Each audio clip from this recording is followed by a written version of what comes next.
Ahoy, hoy. Thank you for coming. Hopefully the sound is working. I always dread this when I do this stuff alone. Hello. Thanks for joining in and learning about the Artemis II mission that's coming up. Got some fun news, and we'll get right into it. My name's Trevor. Some of you probably already know that, but I'll not waste much of your time here. What is this series? If you didn't watch last week's episode, I'll just give you a brief rundown of what it is that we're doing here. We're going to the moon. We're going to the moon very quickly in the next couple of weeks here. It's called Artemis II. And so what is this thing that I'm doing here? This is a weekly live stream. I'm doing this every Monday. It's 8 p.m., so I have the time right. And I'm going to do this every Monday, asterisk, until Artemis II launches, which could be in the next few weeks, less than a month. So we'll see. Each show, I do 2 topics, 15 minutes each on each topic, and then a Q&A. If you have questions about the mission, feel free to hold it until designated Q&A time, which will happen after these 2 topics. So that's, again, 15 minutes, and then you're out of here. You're out of here. I let you free. There's a hockey game happening between the Canucks and the Canadians, so I don't want to hold you from watching that. So let's do that. Speaking of that, I try to do the show and have a Canadian focus to this. Obviously, a lot of Americans are going to be talking about this. So I figured we should try to have focus on what Canada is going to be bringing to the table on this. So I'll focus on some Canadian stuff while I try to do this. Last week, I told you about the astronaut who's going and the entire crew, but chiefly Jeremy Hansen, who's a Canadian astronaut who's going, and basically what the point of the mission is. It's a crewed test mission, leaving Earth, flying around the moon, and then coming back to the Earth. And how do we get the seat? Canada is really good at building robotic arms, and that's a very floppy arm right there, but very good at building robotic arms, and that is how we got our seat on this mission. Speaking of the Canadians and Canucks, I'll check the score once in a while, and I'll try to update you. So I know this hockey game is like just started a few minutes ago, but I'll try to, if you want to simul watch, you can do that, but I'll give you updates throughout the show. Who am I? Again, really quick. My name is Trevor. I live here in Montreal, and I have a small company, one person, me, called Plateau Astro, and I teach people how to use astronomy apps and telescopes, and I make videos. I do live streams. I also do school presentations around Montreal and area. But I also have a mobile inflatable planetarium. So if you really want to get your kids interested, your students interested in space, this is super awesome. So it inflates. It looks like a big old igloo. We go inside and I project the stars and we tour the planets and the solar system. Really fun. I did 2 shows last week. Kids loved it. And I talked about this very mission. So if you're interested, let me know. Last thing, I used to work at the Canadian Space Agency. They are not involved in this. This is just me, just a guy who rambles about space a lot. But I got to work with Jeremy Hansen, the next guy who's going to the moon. So what is tonight's topics? There's 2 of them.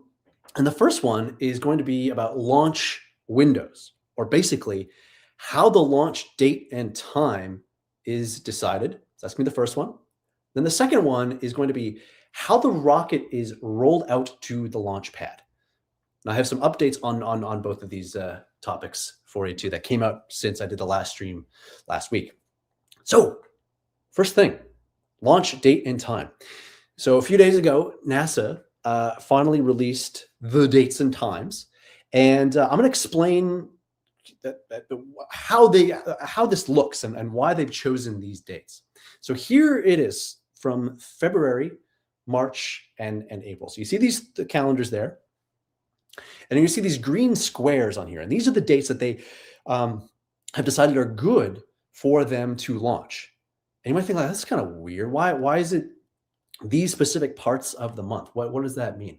So you can see here, February, we got February 6th, 7th, 8th, 10th, and 11th, and March 6th to the 11th, and early April, basically early parts of the month. It's a little bit hard to read here. I'm not going to go in detail on this, but it also gives the times of day that this can happen. There's a very narrow amount of time, only about 2 hours, so they can actually launch during those days. So basically, these are the days that they can possibly launch to the moon. February 6th to 10th, March 6th to 10th, April 1st, what a joke, April 3rd to April 6th, and then April 30th. And importantly, these are all going to happen at nighttime. All can happen at nighttime. That changes throughout a bit. Could be as early as 7 p.m., but as late as 1 a.m. Okay. So here's the dates. Again, you might think to yourself, how come this isn't just all green?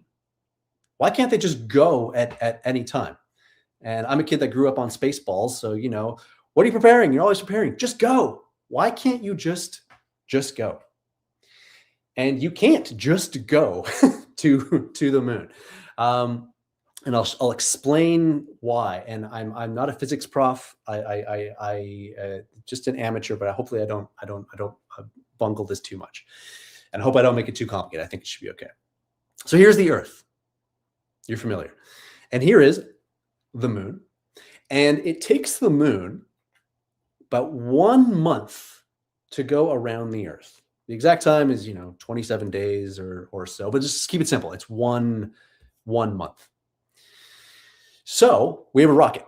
It's here on Earth, and you're in instinct. If you're new to rocketry or orbital mechanics, you might just think, okay, I'm just going to aim this rocket directly at the moon, and then I'm going to hit launch, and then we're just going to go to the moon. It takes 4 days to get out to the moon. Okay, that's just how rockets of this size, that's how long they're going to take to get out to the moon. And so while you're on your way to the Earth, or on your way to the moon, this is what would happen. You would go there, and then the moon would keep going around the Earth, and basically you would miss the moon. You'd miss it. So you can't just aim the rocket right at the moon and then head out. Doesn't work that way. Instead, what you got to do is you have to predict where the moon is going to be. So you turn your rocket this way, and again, it takes 4 days. You hit launch, and then you meet up with the moon. Although this goes to the 4 days. So you're not aiming directly at it. You're trying to get into the path of it. So why don't you just plan for that then, okay? So let's say you try and you try to launch on Monday and it doesn't work. There's some leak. Tuesday, the same issue. Wednesday, the same issue. Thursday, Friday, Saturday. Why can't you just go anytime after that? Can't you just aim the rocket towards the moon and then hit launch and then just go? A little more complicated than that too. And I'm going to show you an example of why you can't just go anytime again. But I'm going to use the missions of the past, the Apollo moon landings, as an example. This might seem counterintuitive because we're talking about Artemis, which is coming up. Why are we going to the past? But this will sort of make a little bit more sense. So here is the moon. And as I said before, the moon takes 1 month to go around the Earth. And through that entire month on Earth, this is what the moon looks like. You see all the different phases of the moon. It gets lit up in a whole bunch of different ways. Sometimes it looks full. Sometimes it's a crescent. Sometimes it looks like it's half lit up. And we're looking at the near side of the moon. This is the side of the moon that is always facing towards the Earth. I can't go into why that is. There is a reason, but there's one side of the moon that always faces the Earth. We cannot see the far side of the moon. Now, during the Apollo missions, we decided in advance where we wanted to land. We didn't just go there and say, that place looks good, let's head there. No, it was very precise where we wanted to land. So what we wanted is when we arrived at the moon during Apollo, we wanted to make sure that where we were landing was going to be lit up. We didn't want it to be in shadow. We wanted it to be lit up because it would be impossible. It'd be deadly to launch or to land when it is completely dark. So we wanted to land and arrive when it was lit up. So this is what the moon looked like on the day we first landed, July 20th, 1969. And so where did we land? We landed right here, thereabouts. And you can see that they landed where it was lit up. Now let's say we decided to leave a few days earlier. Let's say we wanted to arrive at July 15th. You can see the problem here. This is what the moon looked like on July 15th, 1969. And if we had arrived then, the place where they wanted to land, it would have been in shadow. Wouldn't have worked. Neil Armstrong, Buzz Aldrin, as good as a team they were, they probably wouldn't have survived if they tried to land at nighttime there. If we go into the future, August 4th, 1969, let's try to land at that same spot. Not going to work. Not going to work. So hopefully that gives you an example. You have to leave the Earth and arrive at the moon at the correct time during Apollo to land on the moon. Okay? You have to be very, very careful about what time you leave and what time you arrive. Now, if you watched last week or you've read enough about this mission, Artemis II, we're not landing on the moon. We're not landing on the moon. So why is this an issue? Just go. Just go anytime you want. There's multiple reasons, different from what I just explained about Apollo. Multiple reasons, but there's a big one. There's a big one of why we can't just go, why we have these launch windows. And the next slide, you're going to hear a term that maybe if you've watched Apollo 13 300 times like I have, you've probably heard it before. Maybe you've never thought about what it actually means. Free return trajectory. You might have heard this term before, free return trajectory. So what is this? If my parents are watching, you're probably like, oh, yeah. We did show Trevor that movie a lot, and I've heard that term. What does that mean? Well, I'm going to explain to you, Mom and Dad. Again, here is the Earth, and here is the moon. And at the bottom is our little rocket, little red rocket right there. And so what's going to happen with Artemis II, and I've simplified what this is going to look like, okay? The rocket's going to launch. The moon is going to be going there. We're going to be going around the moon. And then we're coming back to the Earth. And if you drew out kind of where they're going, this isn't exactly what they're going to do, but just simplifying here, it would make this sort of figure 8 sort of shape. In fact, I recently got these mission patches. They just came in last week. And if you look at the shape of sort of the logo, you can kind of see it makes this sort of 8 shape. That's by design. So that is kind of what they're doing. So let's go back to this. All right. And here, let's just show the beginning part again. So they're making this sort of figure 8. And this part of the mission, shortly after they leave Earth and before they do the full figure 8, this is a very critical part right here. This part of the mission. This would be about a day and a half in the mission. This part is called TLI, or translunar injection. We're not going to get too deep in the woods about orbital mechanics or anything like that. So don't worry, we're not getting more complicated than this. Translunar injection. And basically what it means is they're going to fire their engines, and then basically gravity is going to take over. Okay. So they're going to basically do one big burn and then just let it be. Just let things go on their own. And the idea between a free return trajectory is you burn once and then you just let it sort of coast, and then the gravity of the moon takes over. And then after you loop around the moon, you come back. And you don't have to do any other major burns. Okay?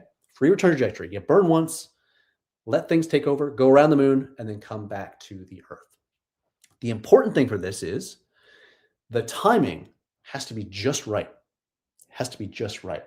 So basically, you might recognize some of these slides from last week. You do get up into Earth orbit, and then you do the translunar injection burn. It takes you 4 days to get up to the moon. You go around the far side of the moon. This is all for Artemis II. You look down at the moon, take your pretty pictures and stuff like that. You see the moon again, and then you head back towards the moon. And that's going to take about 4 days. You arrive back at Earth. You separate from the service module, and they're left just in this capsule. They go through the atmosphere, and they splash down off the coast of San Diego. All of that stuff, going out to the moon, translunar injection burn, going around the moon, coming back over 4 days, all of that stuff is built on this moment. This moment. It's all determined right here, quickly after the mission starts. So all of these dates you see here, they're chosen because the Earth and the moon are lined up just perfectly that they can do this free return trajectory. So the reason why this all isn't all just a green things is because of the type of burn mission profile that they're doing. So free return trajectory, word of the day, words of the day. So that's a major reason. So tomorrow when you go into work tomorrow and somebody asks, hey, how come they can't just go anytime? Now you can explain. There we go. There are some other reasons. I'll just go through these really briefly. The ship is powered by solar panels. Okay, so you see these 4 panels on the side. They're solar panels. So they have to leave at the right time so the sun is hitting it and they're generating enough power. Related to that is they cannot be in the shadow of the Earth and the moon for too long. If they're in the shadow of the Earth too long, they're not going to get enough sunlight to generate power. And the temperature has to be just right. So they can't be in the shadow of the Earth too long. So that's why they've chosen those dates. And the other thing is they want to splash down at Earth when it's daytime, just more safe and secure that way. And the splashdown time, as I said before, as the Earth is rotating and us coming back here, all of this sort of dance of orbital stuff, all of that is chosen at this moment, determined at this moment. If it doesn't happen at this time, the mission just doesn't work. So there's the calendar. These are the dates. And each of those green dates, they have about 2 hours to sort of play with. They don't have to go instantly. They've got about 2 hours to sort of play with stuff. So that is launch windows of why they just can't go at any time. So that is the launch date and time. And as promised, I would check on the score for you. Canucks are in the lead. They're up 1-0. First period is about to end. So update on that. That's too bad. All right. That's topic number 1. Let's get into topic number 2, rocket rollout. And this I'm quite excited about because it affects me personally. I got invited, or I applied, and then I got invited by NASA to come to a NASA social. And these are types of events where they bring people who make content about space and all that. And I got invited to come out to the rollout of the vehicle. And I bought tickets last week, plane tickets, because they said it was going to happen perhaps January 15th. So I bought tickets to arrive there. Didn't hear anything. And then Friday they said, nope, it's going to be a few days from now. We don't know exactly when. Like, okay. Finally, this morning, they confirmed this morning that's going to happen Saturday, January 17th. And confirm is always in scare quotes there with rocket stuff, but this is sort of the date that they say it's actually going to happen. So change my flights. So I'll be going to Florida this Thursday and going to be seeing this. What is this? This is this. This is the rocket right here. This is from Artemis I from a few years ago. And it's coming out of this big building right here. So here's the rocket. This is for Artemis I. Same rocket design, everything, as we're doing for Artemis II. The rocket does not come in one piece. It's made all over the United States. Some of it's actually made in Europe as well, the service module and stuff. So the rocket arrives in pieces. So here is the sort of a scale model of the rocket right here. So you got these big boosters right here. You've got this orange central stage right here. You have this service module right here. And then you have this little capsule, which is where they are going to be up in there. So some pieces come by train like this. So these pieces for this, for the side boosters here, they come by train, okay? And they're stacked on top of each other in the building. The central part here, this big orange part, comes by boat, all right, and arrives at the Kennedy Space Center. Here are humans, and in particular, a Canadian for scale, how big the rocket actually is. And then the top part right here, this comes and arrives at this building. So they all come in sort of separate pieces, and they arrive at this building. And again, I keep on referencing Apollo 13. If you've watched Apollo 13, you probably remember a few shots from this. I think it's also in Contact as well and a few other movies. This building is very famous. This building is called the VAB, or the Vehicle Assembly Building. And this is where they built the Apollo Saturn V rockets. It's also where they stacked, that's the term they use, stacked the space shuttle. So every single mission stacked here. That's what that looks like there. The big tank and the 2 side boosters, kind of similar to the Artemis II SLS rocket design. So right now, at this very moment, this is where the rocket that is going to send people to the moon is. It's inside this building, the VAB. And if you really need to hammer this point home, here is the VAB. Here is the rocket. It is inside of there. Okay. So where do they launch the rocket? Do they launch it inside of here? Do they open the top of this and then launch the rocket into space? Where do they launch it? Let's find out. So here is Florida, the whole entire state of Florida. We'll zoom in. Okay, we're looking on the east coast there. You can see Orlando sort of on the left there. And you'll see these little marker pins on the right-hand side. This is a good interactive map showing me some of the stuff. So I'll keep on zooming in, get a little bit closer. Each of these pins is either an old launch pad or a current launch pad. Okay. So the green ones, I believe, are all active. The red ones are defunct. They're still there, but they're just not torn down. Or maybe they're historical. Keep on zooming in. And that one that says 1 up there, right there, this is called Pad 39B. Pad 39B. And this is where we launched some, I want to say 1 Apollo mission. Okay. But a lot of space shuttle missions were launched right here. So this is a map of the East Coast here. Let's go to satellite view. So right here is the VAB, the Vehicle Assembly Building, the cardboard box. And right here is the launch pad for this mission, 39B. And you're going to see that there is this road right here. And I promised that this was Canadian focused because here it is in kilometers. This is 6.8 kilometers long, this road. So how do they move? How do they move this rocket? They get people to push it this way, tug of war, it like this. How do they move it? They have this giant thing here. This giant thing here. This is called the crawler transporter. And again, if you've watched Apollo 13 300 times, like I have over the course of my life, you probably recognize this thing. So it is, these are photos from Artemis I. The thing at the bottom there, okay, it crawls, okay, and it moves the rocket like this. So again, more photos from Artemis I. Okay, and they move it along that path, that 6.4, 6.8 kilometer thing.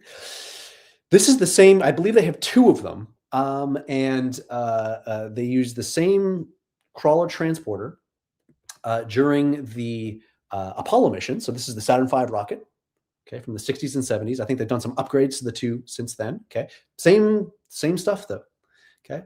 And same for the space shuttle right there, and same for Artemis I and Artemis II coming up.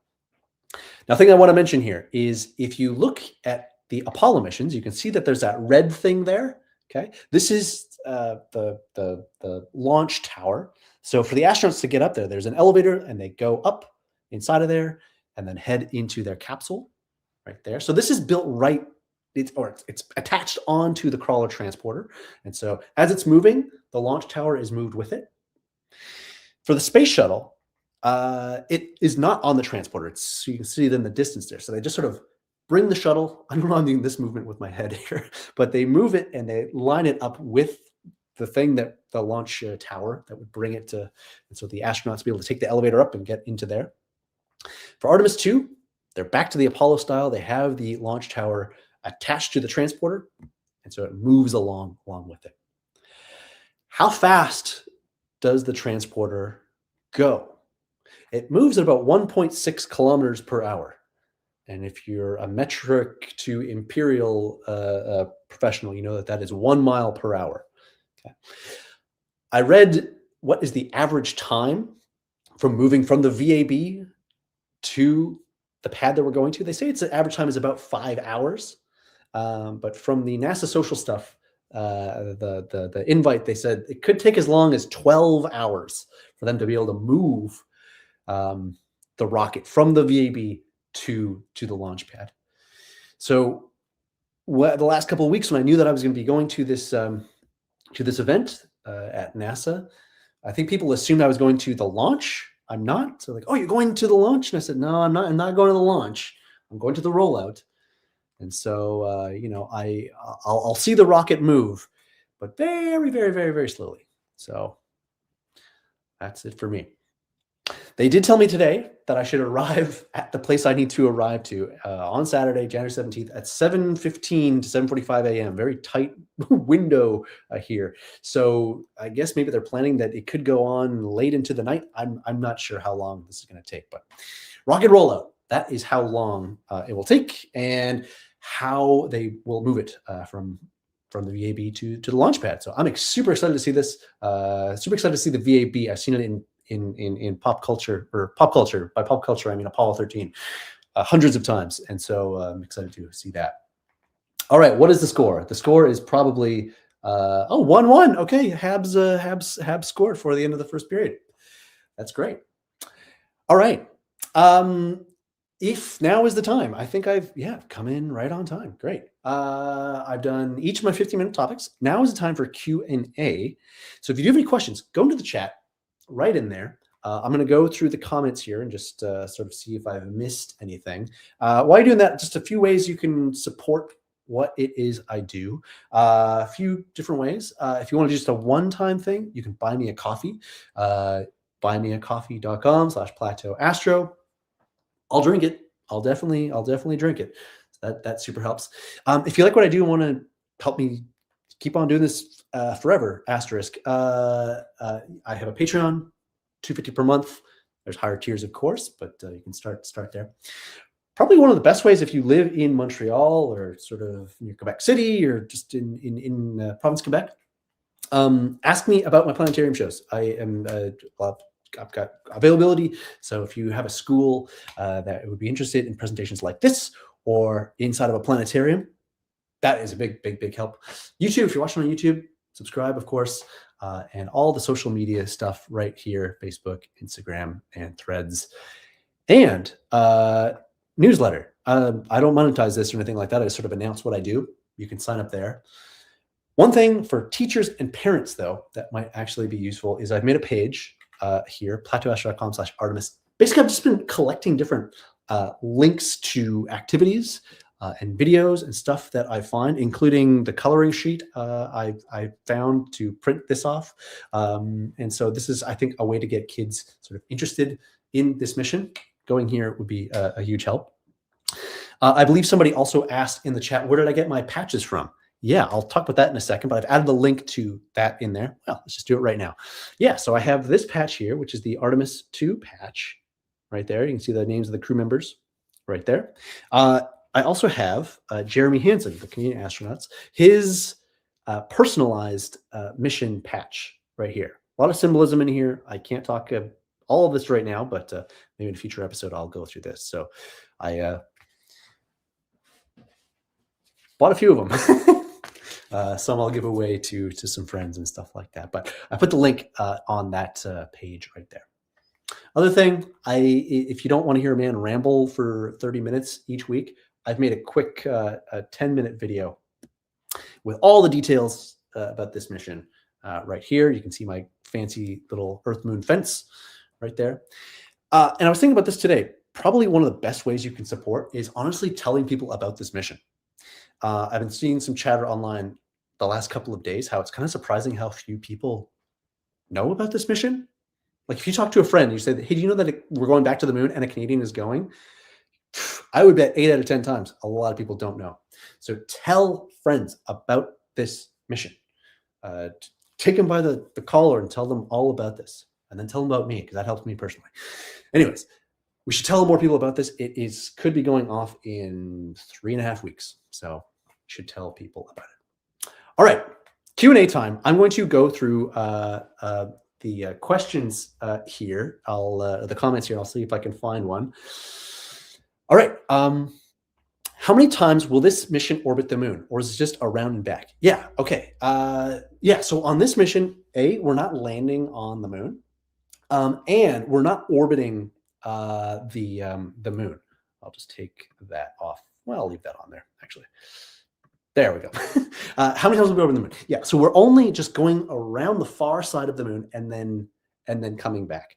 One of the missions that people have compared this to, back to the Apollo era, is the mission Apollo 8. So Apollo 8 was the first mission ever for humans to leave and go into deep space and go around the moon. And that mission, they orbited the moon 10 times. And for the longest time, I assumed that was the way that they were going to do this mission too. Just had a lot of parallels, going back to the moon, testing out a new vehicle and stuff like that. No, they're just going around the far side and then coming back to the Earth. Now, I talked about free return trajectory before.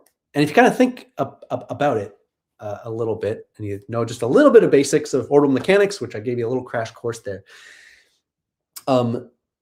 you can't do a free return trajectory and orbit the moon. It's designed that you fire the engines and then you just let it be, and then you just come back around. With the Apollo 8 mission, that was not free return. And I'll kind of maybe explain what that means. So they left Earth, they did their translunar injection burn, words of the day, translunar injection burn. They went up to the moon, took about 4 days. And just before they arrived, or maybe it was just around the far side of the moon, they fired their engines again to slow them down. They slowed down, and then the moon's gravity took over, and then they were in the moon's orbit. They were in lunar orbit. So Apollo 8 was not a free return trajectory, but this one is. Apollo 13, again, I've watched this movie probably, I'm going to double the number, 600 times. And that one, they did not orbit around. They got them onto a free return trajectory and then came back to the Earth. So they're not orbiting it. They're just going around. Why are there gap days? Why aren't potential launch dates consecutive at the beginning of each month? This is a good question. Okay. So was the last question. They're all good. I'm just going to quickly move my slides back. Give me 1 second here. This is a good question. So I'm going to bring up that calendar one more time. Yeah. Okay. And I'll make this a little bit bigger. Yeah. So you can see there, we have February 6th, 7th, 8th, but the 9th isn't lit up. It's not green, but then 10 and 11 are. I have this other slide, and it says February 6th to 10th. How come I didn't say February 6th to 8th and then 10th to 11th? It comes down to the time that this happens. So this calendar is in fact a little bit deceiving, okay? It's mostly all right just on these days. I'll explain why. So it'll go, the windows of February 6th, February 7th, February 8th, and then effectively it is February 9th, but it's going to happen at 12:06 a.m. or, just after midnight. So effectively it, in day-to-day human life, we would still consider this the night of February 9th. Okay. But they have to mark it on the calendar that it is on the 10th. I think the same thing with the 11th as well. So it is happening on the night of the 10th, but they need to mark it down as that. So I'll bring up the time here. Yeah, this is gonna be hard to read on a screen right here, but I'll see if I can get it. Launch date. Yeah. So on the February 10th, it's 12:06 a.m. Basically, that is February 9th. And then on the 11th, it's 1:05 a.m. Okay. So yes, technically it is on the February 11th, but the way we would think about it is February 10th. Also should note that this is in Eastern Standard Time. So if you are on the West Coast, that's going to mean something different. It would, just got to take that into account too. So that's a great question. Great. They're all great questions, but all right. Curious if you have opinions about the SLS. I've heard it's kind of a compromise held back by money and politics. What isn't? Yeah, this is a good question too. So this is actually kind of um, related to what I talked about with the free return trajectory. So the SLS program is actually, and I'll try to set a time limit for myself here. I'll try to finish before 8:40. Okay, so this rocket design is actually pretty old, and if you look at it, this almost kind of looks like the old space shuttle. You can see that orange tank. You see those side boosters there. It just kind of doesn't have the plane, the space looking plane, the space shuttle to it. The original intent of this, and I could be getting a little bit of the history wrong here, was that we would use a lot of the same parts from the space shuttle program and build sort of a heavy launcher like this to do missions out to the moon. And the space shuttle program was really quite designed as sort of a job-making program. People might argue with me against that too, but it had parts of it that prioritized jobs around America instead of making the best possible vehicle. This the same thing. This rocket does have some limitations to it. It can't perform some missions because it just doesn't have the lift capacity for certain things. It can't do certain types of orbits.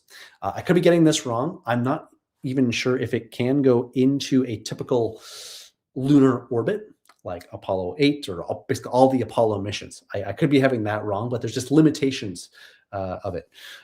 So I feel like there's parts of it that are like, okay, this is really quite flawed. It's very expensive. It's very late too. This has been in development for, gosh, almost 2 decades now. Okay. However, it's the only thing right now that is capable of sending humans to the moon. While I'm excited about SpaceX's Starship and what Blue Origin is doing, those are still a few years off. And as optimistic as some people and some fans are, it's going to be quite a while. And so this is, sort of a bit of a flawed vehicle in some respects. At least it is flying and has actually done a mission. So you can't discount that. Probably what will happen is we will do probably Artemis 3, 4, 5. I think that has funding. But after that, we'll see. We'll see how far SpaceX and Blue Origin gets with its human crewed vehicles, or crewed vehicles. But after that, yeah, we might see this go away. So, okay, let's see. I missed a few others. If February, March, and April are no-go, are there other dates available in May and up? Right now, no. They did have one date for April 30th, but the communication on that is a little bit strange. They say this is coming from NASA comms. We will launch as soon as February 6th and no later than April 30th. No later. What government program has ever had a no later than that? Is wildly optimistic. So I bet they're maybe trying to cover themselves there, or try to get the team to really commit to this by saying that. I think there is some danger in sort of doing that. Launch fever sort of stuff, people cutting corners. Hopefully not. I think they're all good for that. I presume there are some launch dates that they will have for May, June, July, and all that. And I think if people have told me correctly, if it does slip into those actually might be day launches instead of night launches, which are quite cool. I'd rather see a day launch rather than a night launch, just so you can see the vehicle and see things happening and stuff like that, and see it going up into the sky. But as of now, they haven't announced any of that. Hi, from New Zealand. This is not a question, just found your channel and you're alive. Hey, you are upside down. Thank you for your comment. Good. And you are right. You're out of my frame there. You're right there. So thank you for coming aboard. I should point to where people are when they do that. Oh, and people were giving updates about the score. So that's good. Where do you order your mission patches? Yeah. So put this on my website. So the Canadian Aviation Museum, which is just in Ottawa. Sells them in person in Ottawa, but you can go to ingenium.ca. And I think I can put a banner here, ingenium.ca.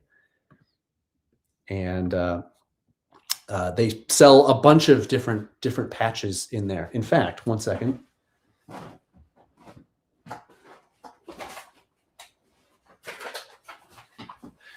No, a bunch of crap would fall.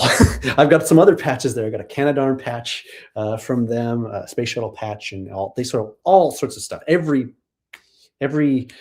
Canadian crewed mission and other ones were good and got them from there. So. All right, other comments. How was my visit to Ottawa? It was great. I was very tired, but the kids were very good.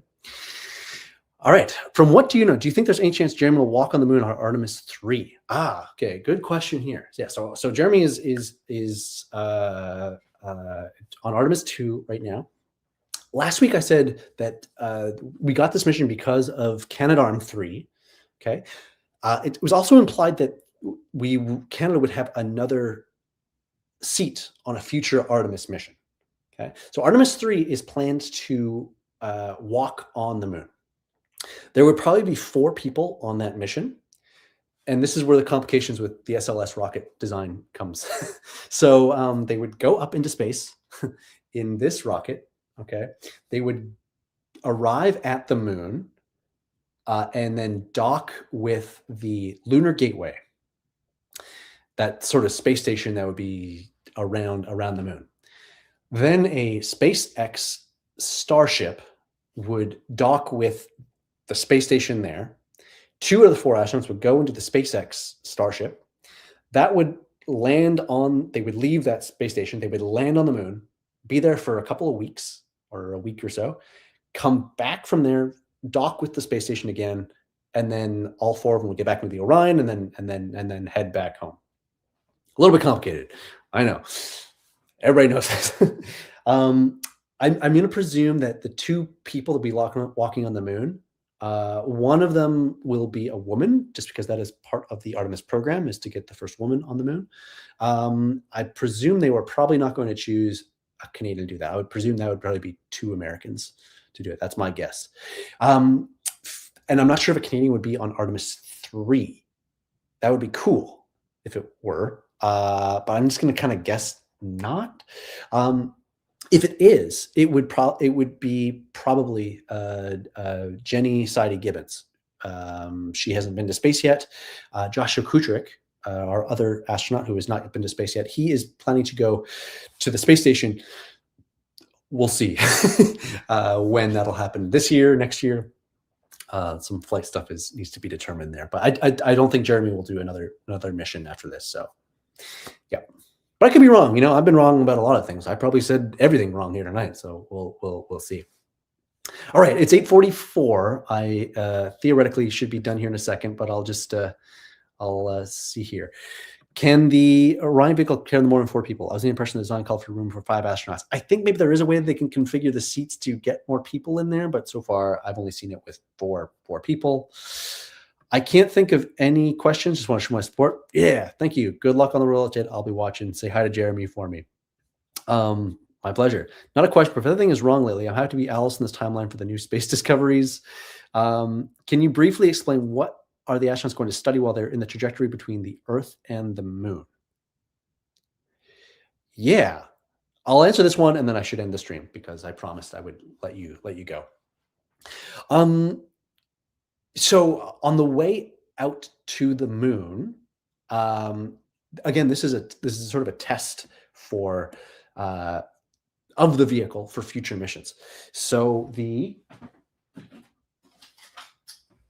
they're going to be in the Orion capsule for a day and a half, and then 4 days to get out to the moon, and then 4 days to come back. So basically 10 days.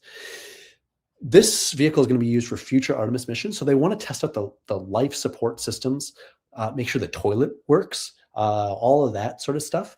And another thing, and I might make this a future topic, but I'll just spoil it a little bit right now, is one of the things that Jeremy has to do is work out. I was talking to somebody at the Canadian Space Agency a few months ago, and she was telling me the design of this like workout machine. Um, Basically, it's like a sort of flywheel type of thing. I This is the best exercise thing I can do. Basically, he has to. It's like in his job to like work out and to, I'm getting this right, to like sweat to make sure that the environmental control system takes care of that. The extra humidity, the extra temperature made in the vehicle, to make sure that the carbon dioxide gets scrubbed out properly. And a good way to do this is to get the biggest person of the crew to work out for an hour and a half or whatever. So that's actually going to be his job during there. I feel like he'll also be tracked for, heart rate and all that. So there is like some like life sciences stuff coming into play. So that is on the way out to the moon, and probably maybe back to the moon as well. The other thing is we've had satellites orbit around the moon and take photos and stuff like that. Like, it's very quite well mapped, but it is a satellite. It's a camera eye, and there's a lot of parts of the far side of the moon that have never been seen by human eyes. And so one of their things that they're going to be doing is like looking at it, because that is also like a really good scientific instrument, if you will. So that is one of the things they have to do when they're going on the far side of the moon, is to like look at it. They're going to be taking photos and stuff like that. And I know this isn't really a scientific part, but I found it like a really kind of cool, sort of sweet moment. They said that during the far side, it's just going to be the four of them. They're going to be out of contact with Earth, because the moon is here, Earth is here, and they are here. So they just can't talk with them. They're going to be sort of behind the moon for about 30 minutes. So they're going to be taking lots of photos of the moon and stuff like that. But they specifically said they were going to take photos of themselves watching the moon, and to sort of reflect and sort of have this like little, not a time capsule, but sort of like this encapsulated moment of these representatives of humanity alone by themselves here, and representing humanity. So I'm kind of actually looking forward to that, to the video and the photos of that moment too. So, all right. I think I'm going to show you the score. I guess it's the second period. And we promised no swearing, but good. 2-2. All right, I'll just put my slides up one more time here. Thank you guys so much for watching. I will be in Florida Thursday to Monday next week. So I'm not sure if I'm going to be able to do a Monday version of this, but if I don't, because I'll be quite tired and stuff like that, and I got to, visit my baby and stuff like that, I'll probably do this on Tuesday next week. So just scheduling note there. So again, if you haven't already subscribed to me on YouTube here, and I'll post the live thing when I'm ready to schedule it. Then I'll talk a lot about probably maybe what I've seen, stuff like that. I'll make another Facebook event for this. Next week topics. This could change a lot because of stuff that I'll learn down in Florida. The weird orbit they're going to be doing, which is different than the free return thing, but why are they doing this sort of strange orbit? Might do that one, or the Orion capsule. Somebody asked about it. Maybe I'll talk a little bit about that. And I've got a bunch of other future topics that I could go through. So thank you all so much for watching. Plateau Astro here. Merci beaucoup. Hey, à bientôt. So thank you guys so much. I'll see you soon.